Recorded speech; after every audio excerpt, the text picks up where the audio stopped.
Hello guys, আসসালামু আলাইকুম। Myself Sharmin Akter and welcome to my blog. আজকে আমি চলে আসছি আমাদের বাহিরে যাওয়ার আর কি হসপিটালে যাওয়ার একটা ভিডিও তোমাদের সাথে শেয়ার করতে। আমি কিছুদিন আগে মিলেনিয়াম হসপিটালের একটা ভিডিও তোমাদের সাথে শেয়ার করেছি। আমার একটা ছোট বোন, ও প্রেগনেন্ট। তো ওর এই মাসেই ডেট ছিল। তো ওর প্রচুর পরিমাণ লেবার পেন শুরু হয়েছে কালকে রাত্রে থেকে। দেন ওকে নিয়ে দুপুরেই সবাই চলে আসছে হসপিটালে।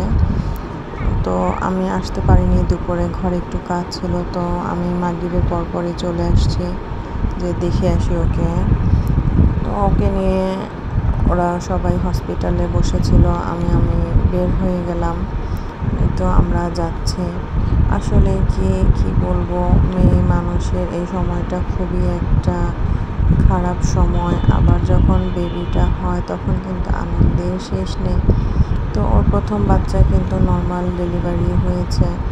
তো আলহামদুলিল্লাহ এবারও ও চাচ্ছে যেন ওর নর্মাল ডেলিভারি হয়। খুব ওর আর কি ভিতরে খুবই আল্লাহ পাক একটা শক্তি দিয়েছেন। তো ভাবলাম দেখি কি হয়। তো আমরা চলে যাচ্ছি। ও কিন্তু প্রথমে মিলেনিয়ামে এক ম্যাডামকে দেখাইছে। তো ওইখানে মিলেনিয়ামে নাকি ওনারা নর্মাল ডেলিভারি করে না। আসলে কি এটা কি ঠিক বলেন? একটা মা যদি চায় যে আমি নর্মাল ডেলিভারি করব, কেন তাকে ভাই জোর জবরদস্তি সিজার করানোর দরকার? আমি বুঝি না কিছু। তো যাই হোক, মেয়েটাকে পুরো 9 মাস চেক আপে রেখে এসে উনি বলল যে আমাদের এখানে সিজার ছাড়া হবে না। দেন ওকে আমরা ক্যাপিটালে নিয়ে আসছি। কি একটা বিপদের সময় আপনারাই বলেন। তো যাই হোক, ক্যাপিটালে ওকে ভর্তি করানো হয়েছে। আমি চলে আসছি দেখার জন্য। ওকে দেখে আমি কান্নাই করে দিয়েছি। আমি ফার্স্ট টাইম দেখলাম নর্মাল ডেলিভারি। এত কান্না করছে, ব্যথা এত ছটফট করছে, কি আর বলবো। অনেক কষ্ট করেছে মেয়েটা 2 দিন ধরে। তো আলহামদুলিল্লাহ ওকে আমরা ওটিতেও নিয়ে গিয়েছি যে আর সহ্য করতে পারছে না, ওকে সিজার করানোই হোক।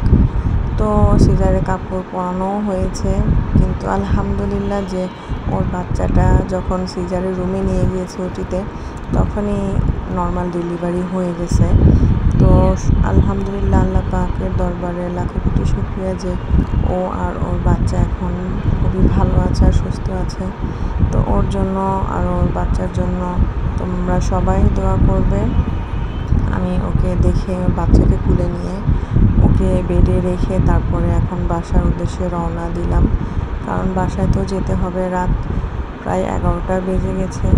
তো আমার মেয়ে বলল, আম্মু চলো, আমাকে একটা আইসক্রিম কিনে দিবে। প্রচণ্ড গরমও পড়েছিল আজকে। তো আমি ওকে দোকানে নিয়ে গিয়ে পছন্দ মতো একটা আইসক্রিম নিয়ে দিলাম। দেন আমরা রিকশায় উঠে এখন বাড়ির উদ্দেশ্যে চলে যাচ্ছি। আসলে কি বলবো, মেয়ে মানুষের এই সময়টা কিন্তু খুবই বিপদের একটা সময়। কিন্তু যত যাই হোক, যখন বাচ্চার মুখটা দেখে তখন কিন্তু দুনিয়ার সব কষ্ট ভুলে যায় মা। আসলে এটাকেই হয়তো মা বলে, মা তো মাই হয়। তো যাই হোক, আমি একটা কথা বলবো যে ও প্রথমে যে হসপিটালে চেক আপে ছিল, ওনারা কিন্তু মোটেও কাজটা ঠিক করেনি। কারণ একটা মা নিজের ইচ্ছায় নর্মাল ডেলিভারি করতে চাচ্ছে। দেন উনি 9 মাস একটা মেয়ে একটা ডক্টরের আন্ডারে ছিল। হঠাৎ যদি ডেলিভারির ডেটের 3-4 দিন আগে তাকে না বলে দেওয়া হয়, তখন তার কি উপায় রে ভাই বলেন?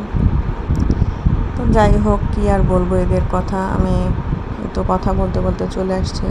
এখানে আবার দেখলাম পূজার আয়োজন চলছে, গেট গুট সাজানো হয়েছে।